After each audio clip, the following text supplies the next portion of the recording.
dans le nom puissant du Seigneur Jésus-Christ. Amen. Alléluia. Soyez vraiment bénis en ce soir. Je pense que tout le monde m'entend bien. Tout le monde est connecté. Gloire à Dieu. Vraiment, ce soir, j'ai eu à cœur de prêcher quelque chose de simple, mais qui peut paraître un peu compliqué, mais c'est quelque chose de très simple qui vraiment nous amène dans des réalités spirituelles qui nous permet de comprendre la valeur du don que nous avons reçu et la valeur de l'esprit qui est à l'intérieur de nous. Alléluia. J'aimerais partir donc de la parole de Dieu dans 2 Corinthiens chapitre 4, un verset qui est connu, 2 Corinthiens chapitre 4. Ah bonsoir ma soeur Cassia. 2 Corinthiens chapitre 4, verset, on va prendre verset 15 à 17. Alléluia. 2 Corinthiens chapitre 4, verset 15 à 17. Bonsoir Yulia. Bonsoir maman Valérie. Que Dieu te bénisse. 2 Corinthiens chapitre 4, verset 15. Car tout cela arrive à cause de vous, afin que la grâce en se multipliant fasse abonder à la gloire de Dieu les actions de grâce d'un plus grand nombre. Merci beaucoup Claire. Verset 16. C'est pourquoi nous ne perdons pas courage. Et lors même que notre homme extérieur se détruit, notre homme intérieur se renouvelle de jour en jour. Car nos légères afflictions du moment présent produisent pour nous, au-delà de toute mesure, un poids éternel de gloire. Alléluia. Un poids éternel de gloire. Parce que nous regardons non point aux choses visibles, mais à celles qui sont invisibles. Car les choses visibles sont passagères et les invisibles sont éternelles. Mais surtout, c'est pourquoi nous ne perdons pas courage. Et lors même que notre homme extérieur se détruit, notre homme intérieur se renouvelle de jour en jour. Alléluia. J'aimerais vous dire quelque chose. À partir du moment où vous avez reçu le Saint-Esprit à l'intérieur de vous, que vous êtes devenu chrétien, que vous êtes né de nouveau, la Bible dira que donc vous êtes devenu une nouvelle créature. Pourquoi une nouvelle créature? Parce que non seulement vous avez un corps physique, mais vous avez aussi un corps qui est spirituel. On parle d'homme intérieur. Qu'est-ce que l'homme intérieur? L'homme intérieur est votre esprit qui est régénéré par la puissance du Saint-Esprit et qui ne fait plus qu'un avec le Saint-Esprit. Votre esprit est votre homme intérieur. Ce que vous êtes réellement, c'est ce qui est dans votre esprit. La difficulté aujourd'hui du monde chrétien et de nous en tant que chrétiens est d'exprimer le côté spirituel de notre vie. Pourquoi? Parce qu'aujourd'hui, beaucoup de personnes, lorsqu'il est question de chrétienté, lorsque nous parlons de la Bible aux gens, ils vont vous dire une chose, ils vont vous dire « Ok, mais moi je ne veux pas suivre des préceptes, je ne veux pas suivre simplement une religion, je ne veux pas uniquement regarder, toujours lire un livre, etc. etc. » Pourquoi? Parce que ce qui nous manque en France, c'est que nous n'avons pas compris que la chrétienté est en réalité une porte ouverte, un portail vers le monde de la spiritualité. La spiritualité est la base de la chrétienté. Si nous ne sommes pas spirituels, nous ne pouvons pas nous prétendre réellement chrétiens. Parce qu'être chrétien, ce n'est pas juste une dénomination physique, ce n'est pas suivre un courant. Être chrétien, c'est manifester Christ. Et qu'est-ce que Christ? Christ est Jésus ressuscité. Et qu'est-ce qu'il a fait? Il nous a envoyé son esprit. C'est Jésus manifesté en esprit. Lorsque Jésus-Christ est ressuscité, il pouvait passer au travers des murs. Sa chair était bien présente, cependant l'esprit avait pris toute la place. Il était revêtu de gloire, il était dans sa gloire, il pouvait passer au travers des murs et vraiment briser toutes les limitations physiques. Il est monté au ciel sans problème, il passe au travers des murs, il n'a plus besoin de s'alimenter, mais il peut le faire parce qu'il a quand même un corps. C'est le moment où l'esprit a pris toute la place. Il faut déjà premièrement comprendre ça. La réalité et le statut d'un chrétien, c'est un statut qui est censé être spirituel. Si nous ne marchons pas dans l'esprit, nous ne pourrons jamais manifester qui nous sommes. Et tout ce dont nous sommes en train de parler, très souvent les dimanches, très souvent quand nous parlons de notre autorité, très souvent quand nous parlons de ce que Dieu nous a donné, alors tout cela resteront des fables pour nous si nous n'avons pas conscience d'à quel point est-ce que, 1, le monde est spirituel, 2, à quel point est-ce que nous-mêmes nous devons devenir spirituels. Bonsoir, Atman. Alléluia, sois béni. Et à quel point est-ce que nous-mêmes nous devons devenir spirituels. C'est pourquoi, je reprends le verset, c'est pourquoi nous ne perdons pas courage. Et lors même que notre homme extérieur se détruit, notre homme intérieur se renouvelle de jour en jour. J'aimerais prendre un autre verset dans la parole de Dieu. On va aller dans Éphésiens 3,16. Éphésiens 3,16, on va aller dans ce verset-là.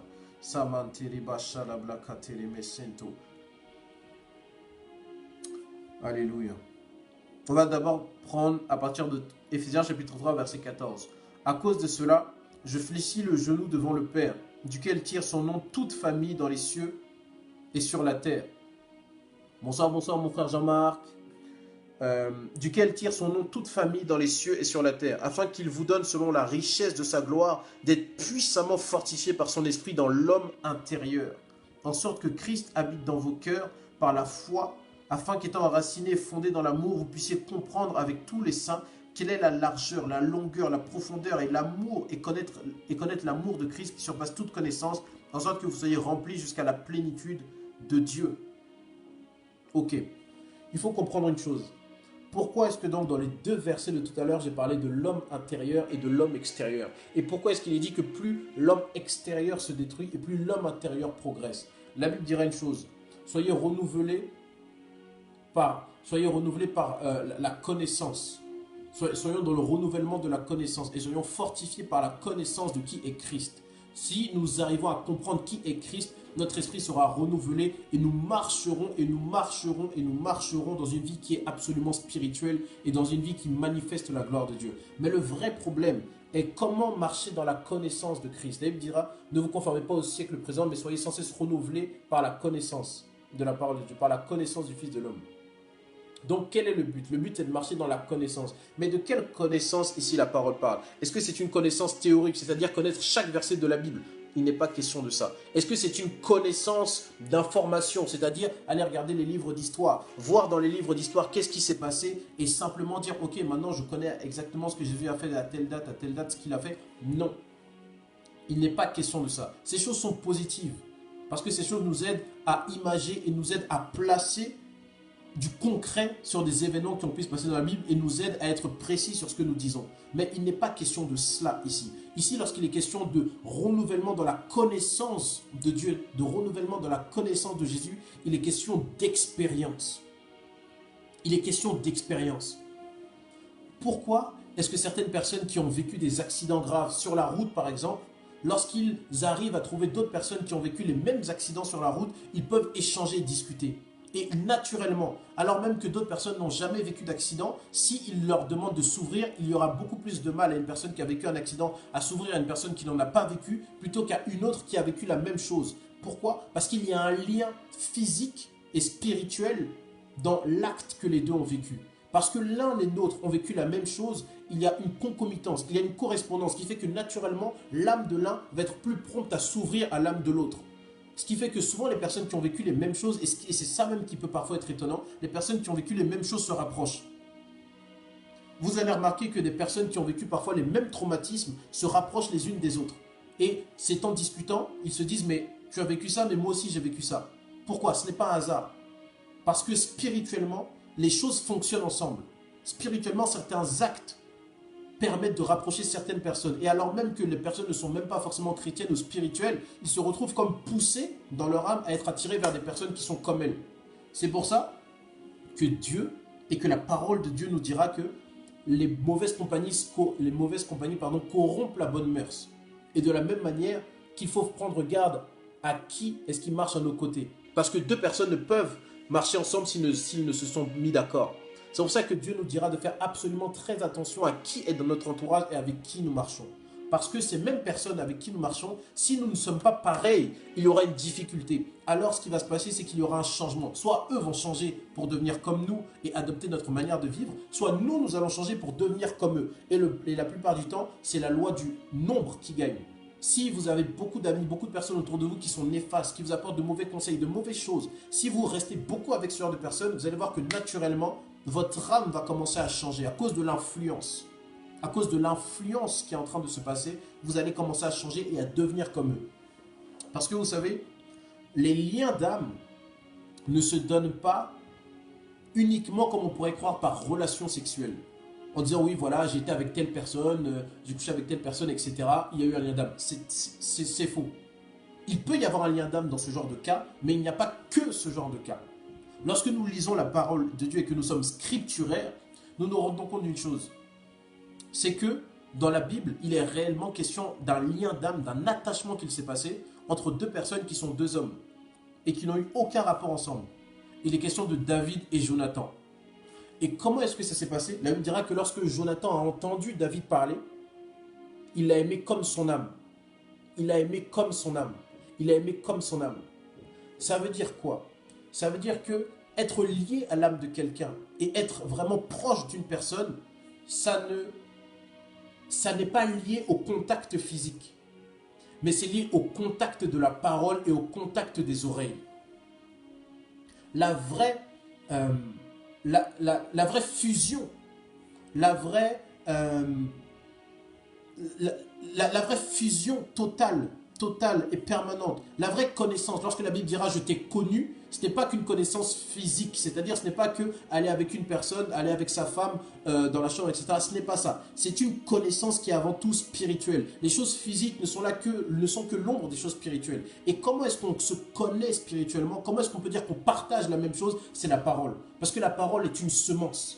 La parole est une semence. Lorsqu'une personne reçoit la parole, écoute tout le temps la parole d'une personne, il y a une connexion qui est en train de se créer. Il y a un lien qui est en train de se créer. Et les deux âmes sont en train d'être proches les unes de l'autre. Et si on remarque même bien ce qui se passe dans le texte de David et Jonathan, on se rend compte que c'est l'âme de Jonathan qui a été attachée à celle de David. Mais il n'est pas écrit que l'âme de David était attachée profondément à celle de Jonathan.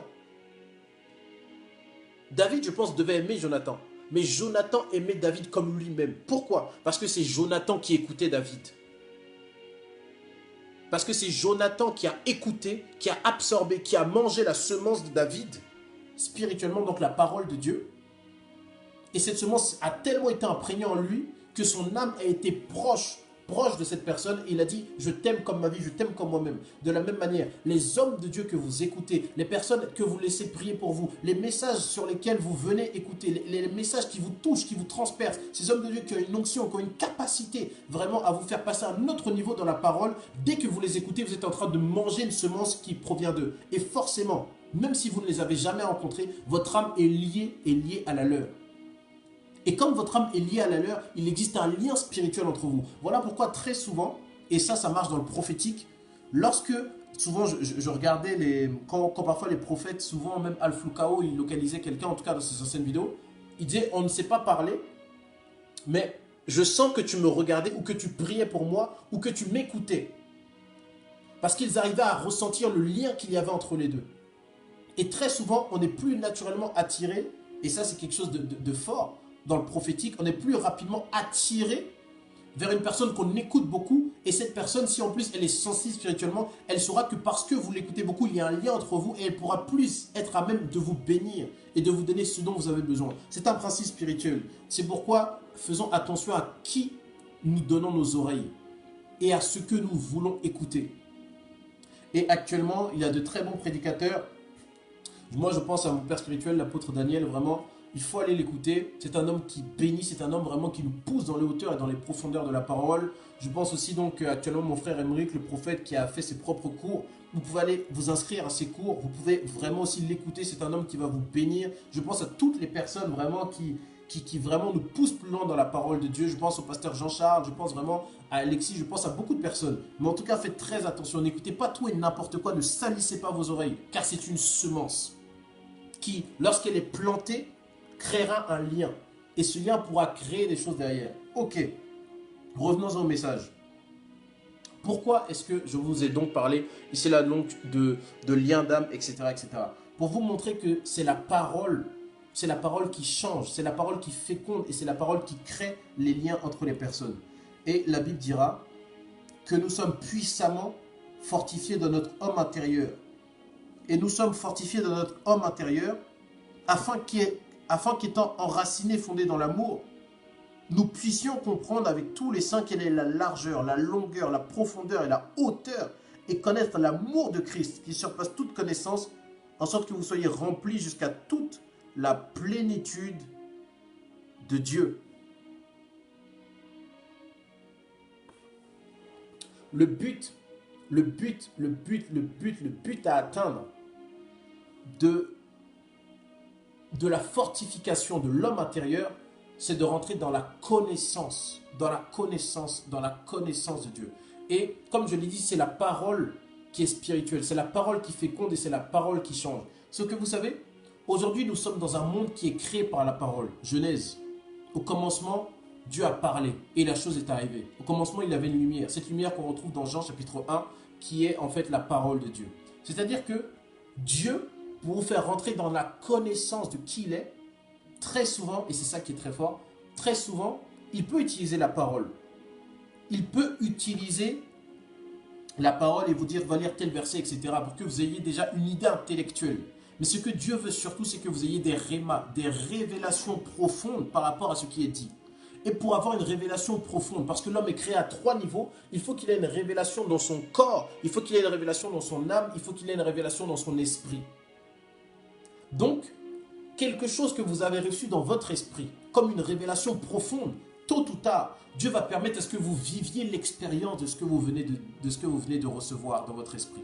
Quelque chose que vous avez reçu dans votre âme, dans votre intelligence, Dieu va permettre à ce que vous puissiez le vivre dans une expérience physique, afin peut-être d'avoir une révélation dans l'esprit. Comprenez ce principe. Parfois, lorsque nous lisons un verset de la parole de Dieu, ce verset rentre directement dans notre esprit et c'est une révélation qui est incorporée. C'est-à-dire que nous ne l'avons jamais peut-être vécu, mais nous avons la révélation que, ok d'accord, je comprends jusqu'où est-ce qu'on va aller. Je comprends vraiment la profondeur de ce verset. C'est une révélation qui vient de notre esprit et qui touche notre âme. Mais après ça, pour que nous soyons pleinement touchés, pleinement transformés par la parole que nous avons reçue, Dieu permet que nous puissions la vivre et que cela rentre dans le physique. Après la révélation, Dieu permet que cela puisse le vivre, puisse être vécu dans le physique.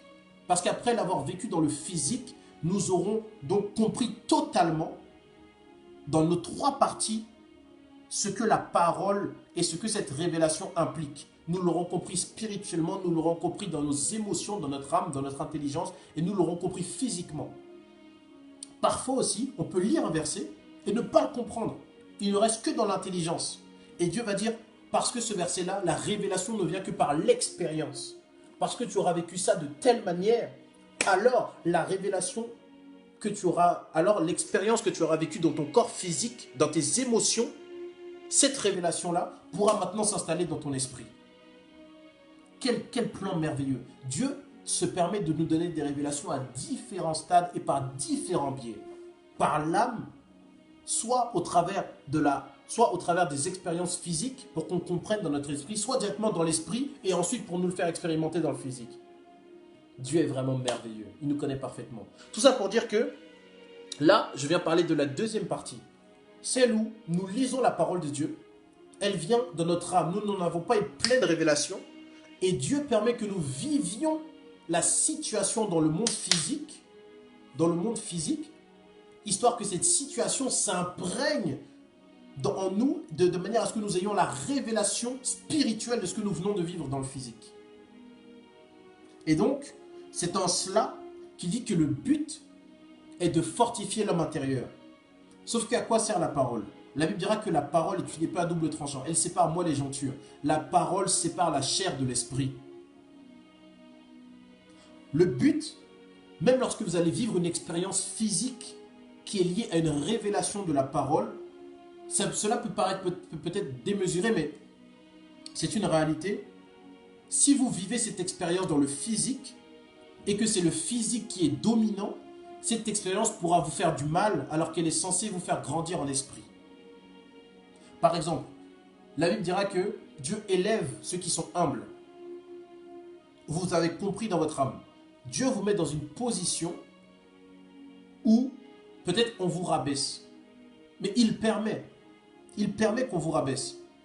Et là, tout de suite, si on entre dans la chair, on va se dire, je suis piqué, mais je n'aime pas ça, etc., etc., etc. Si on entre dans la dimension de l'esprit, notre esprit, lui, est en train de rentrer dans la base et dans la révélation de cette parole, de l'humilité qui après amènera l'élévation. Mais cette même parole, par l'expérience que nous sommes en train de vivre, est en train de me blesser en même temps, dans ma chair, mais est en même temps en train de me fortifier dans mon esprit. Ce qui fait qu'en réalité, malgré les situations que vous pouvez vivre, et c'est pour ça que l'apôtre le dit, malgré les difficultés et malgré tout ce qui peut être en train de se passer dans votre vie, Dieu permet certaines situations. Je ne dis pas qu'il le veut, je dis qu'il permet certaines situations de manière à ce que votre esprit puisse totalement être en train de grandir et de manière à ce que votre esprit se développe d'une manière surnaturelle. Et on va revenir donc maintenant dans 2 Corinthiens 4. Qu'est-ce que donc ici l'apôtre a dit? C'est pourquoi nous ne perdons pas courage. Et lors même que notre homme extérieur se détruit, parce que par l'expérience que nous sommes en train de vivre, qui est une expérience de révélation de la parole de Dieu, notre homme extérieur, la chair, se détruit, notre homme intérieur se renouvelle de jour en jour. Lui ne cesse de progresser, car nos légères afflictions du moment présent produisent pour nous, au-delà de toute mesure, un poids éternel de gloire. Parce que nous regardons non point aux choses visibles, mais à celles qui sont invisibles. Car les choses visibles sont passagères et les invisibles sont éternelles. Et vous savez, c'est pour ça que même au niveau de l'onction et de l'autorité, il y a une hiérarchie. Aujourd'hui, l'apôtre Daniel est mon père spirituel. Mais je ne peux pas prétendre, un jour, je ne peux pas prétendre que voilà, parce que Dieu m'a béni, parce que j'ai une onction, que je le dépasserai, ou que je dois le dépasser dans l'autorité, etc., etc. Non. Pourquoi? Parce que ici, il n'est pas question d'œuvre. Parce que même dans l'œuvre, la Bible dira que Jésus lui-même a dit que nous ferons même de plus grandes choses que lui. Ce n'est pas une question d'œuvre, c'est une question d'autorité et de place spirituelle. On peut faire de plus grandes œuvres que son Père. Pourtant, nous ne serons jamais notre Père. C'est comme ça. Dieu peut-être pourrait m'utiliser pour faire certaines œuvres, mais ce n'est pas pour autant que je serai plus que lui, parce que mon Père reste mon Père. Donc il faut comprendre pourquoi est-ce qu'il y a cette hiérarchie-là. Pour une seule et bonne raison. Parce que lui qui a marché avec le Seigneur avant moi, pendant des années, des années et des années, il y a des frustrations, il y a des difficultés, il y a des révélations qu'il a eues au travers des épreuves que Dieu a permis qu'il vive, qui ont forgé son homme intérieur, détruit son homme extérieur, mais qui, parce qu'ils ont forgé son homme intérieur, ont libéré une puissance, ont libéré une autorité, ont libéré une onction, ont libéré une grâce à l'intérieur de lui. Et qui s'est aussi donc manifesté à l'extérieur. Ce qui fait que, effectivement, quoi qu'on dise, ce n'est pas le nombre d'années qui fait la valeur d'un chrétien. C'est vrai, ça n'a rien à voir. Il y a des chrétiens, ils peuvent être convertis depuis longtemps et pourtant ils n'ont jamais expérimenté vraiment la grâce de Dieu. Dès qu'il y a quelque chose qui arrive, ils pleurent, ils s'arrêtent, ils abandonnent tout. Mais la valeur des années compte beaucoup pour ceux qui, comme il vient de le dire, parce qu'ils ont regardé non pas aux choses visibles mais aux choses invisibles, ils ont hérité d'un poids de gloire éternel. Éternel. Parce que lorsque l'affliction est venue, ils ne se sont pas dit « Ok Seigneur, j'abandonne ».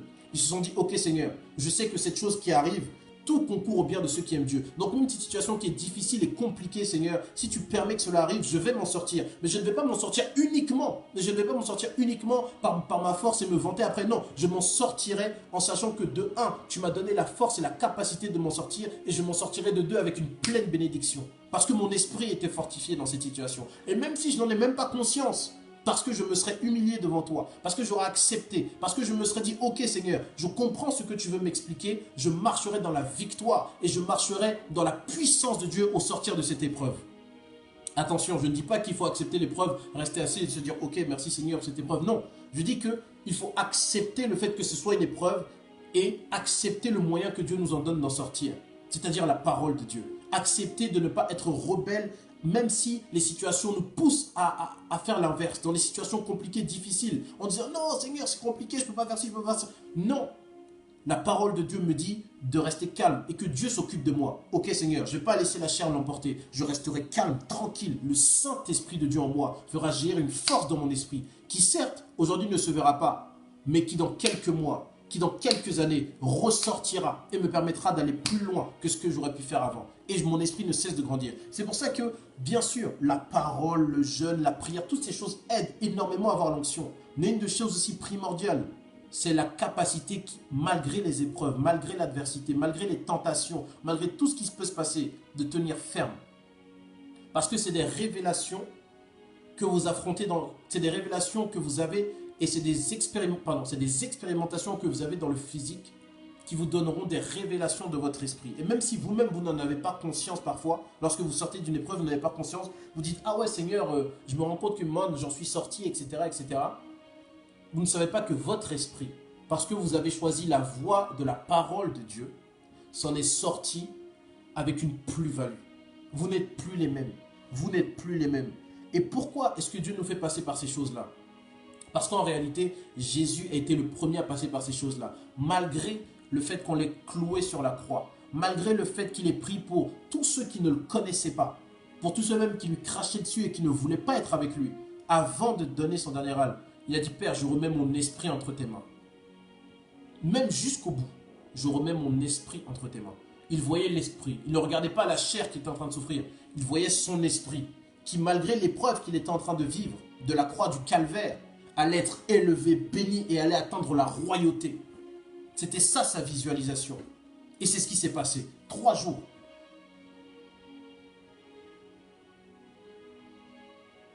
Il a eu la résurrection.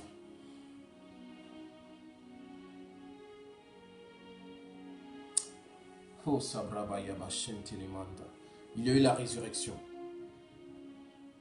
La foi n'échoue jamais.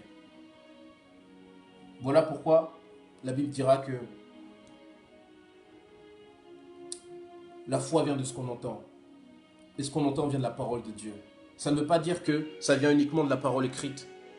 Ça veut dire que Dieu permettra que vous viviez aussi certaines expériences qui sont propres à vous pour que demain vous ayez la foi. Parce que ce que vous venez d'entendre, ce n'est pas uniquement une entente physique, c'est spirituel. Ça veut dire qu'au travers de cette... C'est le prophète hébreu qui le dit qu'en réalité, vu que toutes les paroles, nous ne faisons qu'entendre, mais nous entendons par différents biais. Ça veut dire que par cette épreuve que vous venez de vivre, où Dieu vous a sauvé miraculeusement, vous venez d'entendre que Dieu est le Dieu qui sauve. Et vous venez de placer votre foi dans ce que vous venez d'entendre. Par cette épreuve qui vous a montré que Dieu élève toujours ceux qui sont humbles, vous venez d'entendre. Vous venez d'entendre que Dieu élève toujours ceux qui sont humbles. Et vous venez d'entendre un message qui vient de faire booster votre foi dans ce domaine. Par cette expérience que vous avez vécue avec une personne de votre famille qui était malade, et vous avez prié pour elle, cette personne a été guérie. Vous venez d'entendre, votre esprit vient d'entendre que Dieu est le Dieu qui était capable de guérir toutes les maladies. Et votre foi vient de passer encore à un autre niveau. Parce que malgré les difficultés, malgré tout ce qui a pu se passer, vous êtes encore là, chrétien, né de nouveau, marchant dans l'esprit. Perpétuellement, vous ne vous arrêtez pas. Vous continuez votre marche, malgré les découragements, malgré les frustrations, malgré les difficultés, malgré tout ce qui vous empêche d'avancer. Vous continuez d'avancer quand même. Votre esprit est en train d'entendre que jamais vous ne serez détruit, parce que Dieu prend soin de vous. Voici la parole qui vient de s'installer à l'intérieur de vous quand vous vivez toutes ces choses. Les épreuves parlent plus fort, parfois, que les révélations que nous pouvons avoir en lisant. Et parfois, les révélations que nous pouvons avoir en lisant parlent plus fort que certaines épreuves. Voilà pourquoi, soyons très attentifs à l'agenda et au carnet de Dieu. Le but est de connaître qui est Christ. Et c'est pour ça qu'il a utilisé même le mot connaître. Je vous ai parlé de semence, la parole. La parole, ce n'est pas que la parole de Dieu. La parole, c'est aussi les expériences que nous pouvons vivre, que la parole nous permettra de vivre. Et une fois que toutes ces choses ont été expérimentées, la Bible dira que Dieu fera que nous rentrons dans une dimension où là, nous manifestons la connaissance de Christ. Pourquoi Dieu permet que nous passions par tout ça? Parce que comme l'exemple de Jésus, par sa résurrection par la suite et par son intronisation à la royauté, Dieu aussi veut que nous marchions dans la royauté, dans la bénédiction et dans le règne. Et pour régner comme Christ a régné, il faut connaître Christ. Il faut comprendre Christ. Il faut être comme Christ. Voilà pourquoi Dieu permet que la parole nous enseigne. Dieu permet que la parole nous change. Dieu permet que la parole nous touche. Dieu permet que nous écoutions la parole de différentes manières.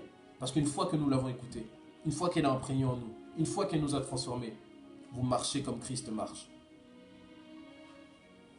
Vous marchez avec puissance, avec gloire. Pas sa persécution. Alléluia. Non, non, je ne dis pas, Dieu ne vous persécute pas. Et Dieu ne veut pas vous persécuter. Non, Dieu permet certaines choses qui vous arrivent pour vous enseigner. C'est ça que je dis. Nuance. Nuance. Dieu reprend ce qu'il aime. Il ne les reprend pas en les frappant. Il permet à la parole de les enseigner. Voilà pourquoi l'apôtre Paul disait encore, car nos légères afflictions du moment présent produisent pour nous, au-delà de toute mesure, un poids éternel de gloire. Et si on revient même dans Éphésiens, qu'est-ce que l'apôtre nous dit? Dans Éphésiens, on va prendre Éphésiens. Voici, Éphésiens 4, 17, voici donc ce que je dis et ce que je déclare dans le Seigneur. On va avancer un peu. C'était pas ça mon verset. Alléluia. C'était Ephésiens 3,16, excusez-moi. Ephésiens 3,16. Ephésiens 3,16 qui dira... Non, 3,14 qui dira: à cause de cela, je fléchis le genou devant le Père, duquel tire son nom de toute la famille, afin qu'il vous donne, selon la richesse de sa gloire, d'être puissamment fortifié, en sorte que Christ habite en vous, afin qu'enraciné et fondé dans l'amour, vous puissiez comprendre avec tous les saints quelle est la largeur, la longueur, la profondeur, la hauteur, et connaître l'amour de Christ. Alléluia. Et tout ça est en haut, verset 8. Il dit: à moi qui suis le moindre de tous les saints, cette grâce a été accordée d'annoncer aux païens les richesses incompréhensibles de Christ et de mettre en lumière quelle est la dispensation du mystère caché de tout temps en Dieu qui a créé les hommes, afin que les dominations et les autorités dans les lieux célestes connaissent aujourd'hui par l'Église la sagesse infiniment variée de Dieu. Aussi, vous demande de ne pas perdre courage à cause de mes tribulations pour vous. Elles sont votre gloire. Il associe systématiquement... Alléluia, yes, ouais, yes, c'est ça. Il associe systématiquement la tristesse, tout ce qu'il peut vivre de difficile à la gloire derrière. Parce qu'il sait à quel point est-ce que tout ce qu'il est en train de vivre est en réalité un parcours que Dieu permet afin que non seulement son esprit soit édifié, mais afin que les autres aussi soient édifiés. Et ça, c'est le dernier niveau, le niveau le plus excellent, le niveau ultime. C'est celui où non seulement vous vivez des difficultés pour vous-même, mais aussi vous vivez des difficultés, l'Éternel vous fait passer au travers du feu. Pourquoi? Afin de faire en sorte que d'autres soient sauvés. Afin de faire en sorte que d'autres, par votre témoignage, par votre vie, puissent comprendre et connaître l'amour de Dieu. Quand je dis il vous fait passer au travers du feu, ce n'est pas lui-même, il met le feu et il vous fait brûler. Non, il permet qu'il vous arrive certaines choses afin que par votre guérison, afin que par votre miracle, afin que par la puissance de Dieu qui aura opéré dans votre situation, certains puissent aussi avoir la foi. Le dernier stade. C'est pour ça qu'on est tous encore. Parce que non seulement les expériences de révélation que nous pouvons vivre dans le physique sont pour nous, mais elles sont aussi pour tous les autres qui ensuite entendront le témoignage de ce qui s'est passé. Et eux aussi ils diront: mais si Dieu est capable de le faire pour lui, il est aussi capable de le faire pour moi. Le dernier stade. Celui où nous avons conscience que même les épreuves et même les difficultés que nous pouvons vivre servent aussi aux autres. Demain, tu raconteras ce que tu as vécu et ce que tu as vécu édifiera la foi d'un autre. Tu raconteras d'où l'Éternel t'a tiré et ça bénira un autre. Demain, tu raconteras cette situation qui était compliquée mais dont Dieu t'a tiré. Tôt ou tard, parce que la foi n'échoue pas. Je veux le croire et je veux le déclarer. Que le Saint-Esprit de Dieu est en action et que très bientôt nous allons avoir un réveil sans précédent. Donc vraiment mes frères et sœurs, j'aimerais vous fortifier en ce soir. Vous vraiment vous fortifier. Soyez fortifiés vraiment par le Saint-Esprit. Que rien ni personne ne puisse vous perturber dans l'action et dans le chemin que le Seigneur vous a tracé. Que le Saint-Esprit de Dieu lui-même affermisse vos pas. Que votre route soit dégagée par sa puissance. Je prie maintenant dans le nom de Jésus-Christ. Que là où vous vous trouvez, qu'une atmosphère de gloire imprègne le lieu où vous vous trouvez dans le nom de Jésus-Christ de Nazareth. J'ouvre le ciel et je déclare la Shekinah. Marabo satalama sheketelemanta. Manderebo shalabraba satalama sholobulkia. Je sens dans mon esprit qu'il y a une personne. Il y a vraiment, le ciel va s'ouvrir au-dessus de chez toi. Et la Shekinah de Dieu vraiment va descendre. Je prie maintenant que la Shekinah céleste, l'atmosphère, la nuée de Dieu descende. Que vous vous sentiez comme au ciel dans le nom de Jésus-Christ de Nazareth.